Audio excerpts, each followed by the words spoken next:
Movie की शुरुआत में एक व्यक्ति एक बॉडी को मुर्दा घर में ले जा रहा होता है और जिसकी बॉडी को वो ले जा रहा था वो एक फेमस यंग एक्ट्रेस एना फ्रिट्ज की बॉडी थी, जिससे रिलेटेड न्यूज भी बैकग्राउंड में चल रही होती है कि कैसे एक पार्टी के दौरान बाथरूम के अंदर उसकी बॉडी मिली। उसका पोस्टमार्टम सुबह होना था जिससे कि उसकी मौत की वजह पता चल पाए और उसको मुर्दा घर तक ले जाने वाला वो आदमी पॉ होता है और पॉ उस मुर्दा घर में एक असिस्टेंट था जिसके पास में मुर्दा घर के अंदर आने वाली बॉडीज को संभालने की अथॉरिटी थी, जिससे कि वो किसी भी बॉडी को देख या फिर छू सकता था। अब एना की बॉडी को मुर्दा घर में पहुंचाने के बाद में वो एक्साइटमेंट में उसकी फोटो लेकर अपने दोस्तों को भेज देता है। अब अगले दिन में दो आदमी वहां पर आते हैं जिनके नाम हावी और इवान थे और ये दोनों ही पॉ के दोस्त होते हैं। अब हॉस्पिटल के रिसेप्शन पर इवान पॉ को बुलाने को कहता है और पॉ के आने से पहले ही वहां पर खड़े खड़े इवान हॉस्पिटल में बैठी चाइनीज गर्ल्स पर भद्दे कमेंट्स करता है और इतने में ही उसके पास में पॉ पहुंच जाता है। लेकिन इवान पॉ से मिलते ही एना फ्रिट्ज की और भी पिक्चर्स के बारे में पूछता है। वो दोनों पॉ को किसी पार्टी के लिए पिकअप करने आए थे, लेकिन वो उनसे रात 12 बजे उसकी शिफ्ट खत्म होने तक रुकने को कहता है। लेकिन इवान जो कि एक ड्रग एडिक्ट था वो तब तक उसको कोकीन की एक कश लगाने को कहता है। तो पहले तो पॉ मना करता है, लेकिन फिर बाद में हॉस्पिटल के पीछे डस्टबिन के पास जाकर वो उनके साथ कोकीन लेने को राजी हो जाता है। अब हॉस्पिटल के पीछे पहुंचकर वो दोनों उसे अल्कोहल भी ऑफर करते हैं, लेकिन पॉ उनसे ये कहता है कि शायद वो पार्टी में नहीं जा पाएगा क्योंकि सुबह उसे जल्दी उठकर 9 बॉडीज के पोस्टमार्टम रिपोर्ट को सबमिट करना है। लेकिन उसको अपनी ये नौकरी काफी पसंद थी क्योंकि वहां पर उसे कोई भी परेशान नहीं करता था। लेकिन बातों ही बातों में अब कोकीन लेते लेते इवान पॉ से एना की फोटो मांगता है, जिस पर पॉ उन दोनों को बताता है कि एना की बॉडी सुबह तक मुर्दा घर में ही रहेगी, जिस पर वो दोनों ही उसकी बॉडी को अपनी आंखों से देखने के लिए तैयार हो जाते हैं। पॉ भी उनको एना की बॉडी दिखाने के लिए मुर्दा घर के अंदर ले जाता है जो कि बेसमेंट में था। अब वहां पर पहुंचकर पहले तो इवान और हावी दोनों ही थोड़ा घबरा जाते हैं और हावी तो वहां से जाने भी लगता है, लेकिन एना की बॉडी देखने के लिए वो रुक जाता है। हावी उन दोनों को बताता है कि उसने कभी भी बॉडी नहीं देखी है। अब पॉ पहले उन्हें मजाक में चादर उठाकर किसी और की बॉडी दिखाता है, लेकिन जब वो उन्हें एना फ्रिट्ज की बॉडी दिखाता है तो वो दोनों उसकी बॉडी को देखकर दंग रह जाते हैं क्योंकि कुछ देर पहले ही आने की वजह से उसकी बॉडी मरी हुई नहीं लग रही थी। इवान अब एक्साइटमेंट में उसकी बॉडी को छूने लगता है और उसको विश्वास ही नहीं हो रहा था कि वो एना फ्रिट्ज की बॉडी है और वो उसको छू रहा था क्योंकि आधा स्पेन एना को टच करने के सपने देखा करता था। और बॉडी को देखने के बाद में वो तीनों मुर्दा घर के अंदर ही ड्रग्स लेते हैं और ड्रग्स लेने के बाद में इवान एना की पूरी चादर को ही हटा देता है। अब एना को देखने के बाद में इवान पॉ से एक बॉडी के साथ मेकआउट करने के बारे में पूछता है, जिस पर इवान उसको बताता है कि ल्यूब्रिकेंट यूज करके ऐसा किया जा सकता है और डेड बॉडी के साथ मेकआउट करने के बाद में पकड़ा जाना भी बहुत मुश्किल होता है। और साथ ही साथ वो अपने फोन में एक लड़की की फोटो दिखाकर ये भी बताता है कि वो उसकी बॉडी के साथ ऑलरेडी मेकआउट कर चुका है जो कि खाली 17 या फिर 18 साल की थी। लेकिन इवान उससे एना के बारे में पूछता है कि क्या उसने अभी तक एना की बॉडी के साथ मेकआउट नहीं किया, जिस पर पॉ मना कर देता है क्योंकि एना की बॉडी को कुछ देर पहले ही लाया गया था। लेकिन उन दोनों के वहां से जाने के बाद वो एना के साथ भी मेकआउट करने वाला था। अब ये जानने के बाद इवान भी एना के साथ मेकआउट करना चाहता था और वो अपने साथ उन दोनों से भी एना के साथ ही मेकआउट करने को कहता है, लेकिन इसके लिए हावी मना कर देता है क्योंकि उसका ये मानना था कि पार्टी में उन्हें मेकआउट करने के लिए कई लड़कियां मिल जाएंगी, लेकिन इवान को यहाँ पर एना के साथ ही मेकआउट करना था। अब मुर्दा घर में कुछ देर तक कोई आने वाला भी नहीं था, इसलिए इवान उन दोनों को स्टोर रूम में भेजकर एना फ्रिट्ज के साथ मेकआउट करने वाला था। और स्टोर रूम में पहुंचकर हावी को उम्मीद थी कि इवान कम से कम एक बॉडी के साथ मेकआउट नहीं करेगा, लेकिन इवान एना के साथ मेकआउट करने के लिए अपने कपड़े उतार देता है और उसके साथ मेकआउट कर लेता है और इस बात से हावी बिल्कुल भी कंफर्टेबल नहीं था। मेकआउट करने के बाद में इवान उस स्टोर रूम में आता है और उसके बाद पॉ भी एना के साथ मेकआउट का एक्सपीरियंस लेना चाहता था और वो उसके पास पहुंचकर उसकी बॉडी के ऊपर अपने हाथों को फिराता है। अब वो एना के पास में पहुंचकर उसके साथ मेकआउट करने लगता है, लेकिन तभी अचानक से ही एना की आंख खुल जाती है, उसको होश आ जाता है और एना को जिंदा देखकर पॉ डर कर स्ट्रेचर से नीचे गिर जाता है और उसकी आवाज सुनकर इवान और हावी भी वहां पर पहुंच जाते हैं। अब एना को जिंदा देखकर पॉ और इवान बुरी तरह से डर चुके थे और वहीं पर हावी एना को जिंदा देखकर उसको रिलैक्स करने के लिए उसको पानी ला कर देता है। हावी तो यहाँ पर एना को ऊपर फ्लोर पर डॉक्टर के पास भी ले जाने को कहता है और वो नेकेड एना को गाउन भी पहनाता है, लेकिन इवान जो कि एना का रेप कर चुका था वो हावी को एक कोने में बात करने के लिए बुलाता है। लेकिन इतनी ही देर में बाहर से किसी के अंदर आने की आवाज आने लगती है जो कि एक अटेंडेंट के आने की आवाज थी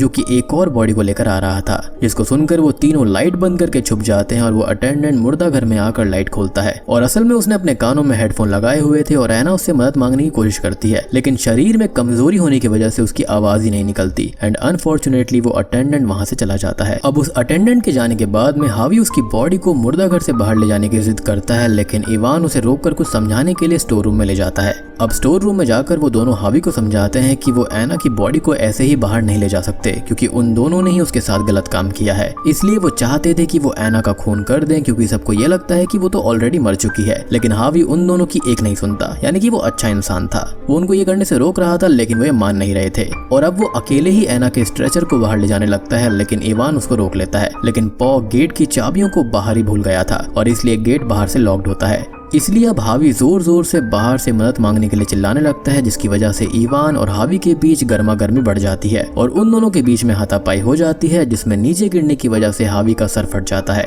जिसके साथ ही वो वहीं पर बेहोश हो जाता है। अब पॉ बाहर से मदद मंगवाने के लिए अपने कलीग को पेपर से मैसेज भेज देता है और इतने में ही इवान हावी को स्टोर रूम में घसीट कर ले जाता है। और यहाँ पर इवान का प्लान ये था कि पॉ के कलीग के जाने के बाद में वो हावी को ट्रीटमेंट के लिए एंट्रेंस के बाहर छोड़ देंगे। बाहर कोई ना कोई तो उसकी मदद कर ही देगा। और प्लान को एग्जीक्यूट करने के लिए पॉ एना को भी स्टोर रूम में ले आता है। अब स्टोर रूम में लाने के बाद भी इवान हावी को ये समझा रहा होता है कि पूछताछ के दौरान वो बाहर के लोगों को ये बताए कि उसकी ये हालत चोरों ने की है और वो बाहर एना के बारे में कुछ भी ना बताए। जिसके बाद में पॉ और इवान मुर्दा घर में पड़े हुए खून को जल्दी से साफ करने लगते हैं। अटेंडेंट के आने पर इवान अंदर छुप जाता है और पॉस को बताता है कि वो गलती से अंदर बंद हो गया था। और वो दूसरा अटेंडेंट भी एना के बारे में पूछता है, लेकिन इवान उसे वहाँ से भगा देता है। उसके जाने के बाद में वो स्टोर रूम में जाता है तो उसको पता चलता है कि हावी मर चुका है। जी हाँ, वो मर चुका था। और उसके मर जाने के बाद में अब पॉ को उम्मीद थी कि उनको मर्डर और रेप के इल्जाम में उम्र कैद होने वाली है। लेकिन तभी इवान हावी की बॉडी को डिस्पोज करने का प्लान बनाता है, जिसको सुनकर डरी हुई एना भी कहती है कि वो उसे जाने दे, वो उनके बारे में किसी को भी नहीं बताएगी, जिस पर वो दोनों ध्यान ही नहीं देते।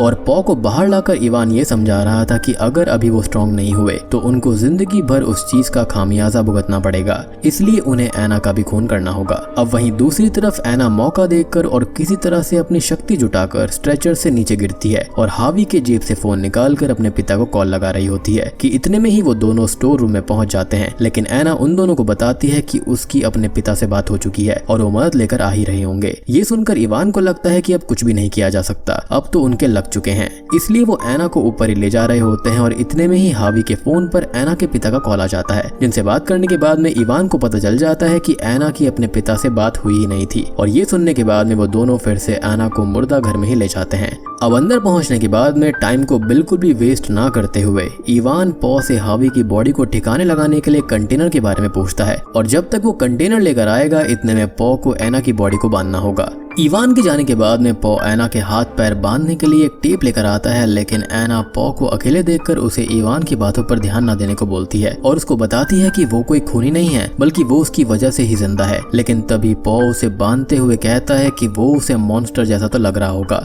लेकिन वो उसको हर्ट नहीं करना चाहता था, वो तो खाली अपने दोस्तों के सामने सेलिब्रिटी होने की शेखी झाड़ना चाहता था। और बात को हाथ से निकलता हुआ देखकर एना पॉ को बताती है कि जब वो स्टोर रूम में मौजूद नहीं था तब इवान ने हावी का गला घोटकर उसका खून किया था और वो उसको कभी भी हॉस्पिटल ले जाने वाला ही नहीं था। लेकिन पॉ उसकी बात पर पूरी तरह से भरोसा नहीं करता, क्योंकि एना ने पहले भी झूठ बोलकर उन्हें फंसाने वाली बात बोली थी और वो टेप की मदद से उसका मुंह भी बंद कर देता है। अब दूसरी तरफ जब इवान बाहर हावी की बॉडी को ठिकाने लगाने के लिए कंटेनर को ला ही रहा होता है, इतने में ही वहाँ पर दो डॉक्टर सुट्टा ब्रेक के लिए आ जाती हैं और इवान छुपकर वहां पर उन दोनों के जाने का इंतजार करता है। अब वहीं पर मॉर्ग रूम के स्टोर रूम में पॉ हावी के खून को साफ कर रहा होता है और एना मुर्दा घर में अकेली लेटी हुई थी और मौका देखकर वो अपने पैरों और मुंह पर लगी हुई टेप को खोल लेती है, जिसके बाद में वो वहां से भागने की कोशिश करती है, लेकिन उसके कमर से नीचे का हिस्सा काम ही नहीं कर रहा था, इसलिए वो रेंग रेंग कर किसी तरह से वहां से भाग जाती है। दूसरी तरफ इवान उन दोनों डॉक्टर्स के वहां से जाने का इंतजार कर रहा था और उनके वहां से जाने के बाद में वो कंटेनर लेकर मुर्दा घर में पहुंच जाता है, जहां पर पहुंचकर वो पाता है कि एना वहां से भाग चुकी है और ये बात वो पॉ को भी बताता है, जो कि अब भी स्टोर रूम की सफाई कर रहा था।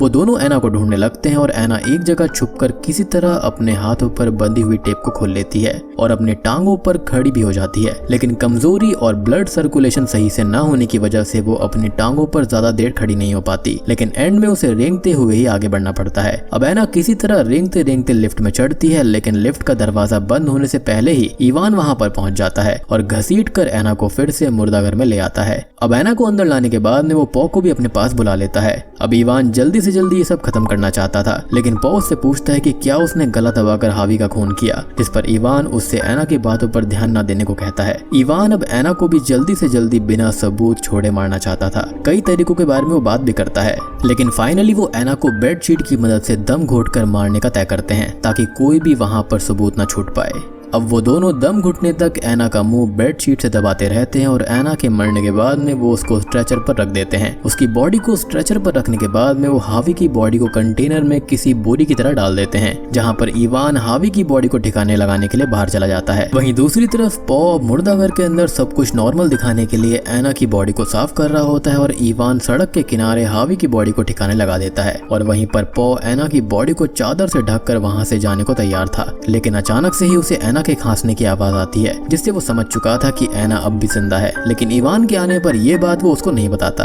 और जल्दी से इवान को लेकर वहां से निकल जाता है। लेकिन लिफ्ट के पास आकर इवान को याद आता है कि उसका कार्ड मुर्दाघर के अंदर ही रह गया है, इसलिए वो अपना कार्ड लेने के लिए दोबारा अंदर चला जाता है, जहाँ पर पहुंचकर वो शॉकिंगली एना को कपड़े पहनते हुए देखता है, क्योंकि वो समझ रहा था कि वो तो खत्म हो गई। और ये देखकर वो एक ही सेकंड में समझ जाता है कि पॉ को भी एना के जिंदा होने के बारे में पता था और वो गुस्से में पॉ का गला पकड़ लेता है। लेकिन इतने में ही एना पीछे से आकर उसकी गर्दन में कैंची घुसाकर उसको जान से मार देती है और ये देखकर पॉ रोने लगता है। लेकिन एना उसको भी कई बार पीठ में कैंची घोंपकर मार डालती है, क्योंकि अल्टीमेटली ये सब कुछ उसकी वजह से ही हुआ था, यानी कि इसमें वो बराबर का हिस्सेदार था। और उनको मारने के बाद में वहीं पर बैठकर रोने लगती है। इसी के साथ में ये मूवी यहीं पर खत्म हो जाती है। तो दोस्तों, ये थी the cops of Anna Fritz movie की कहानी। उम्मीद करता हूँ कि आपको इसका कॉन्सेप्ट पसंद आया होगा। तो वीडियो पसंद आई हो तो लाइक कर देना, चैनल के ऊपर नए हैं तो सब्सक्राइब कर लीजिए।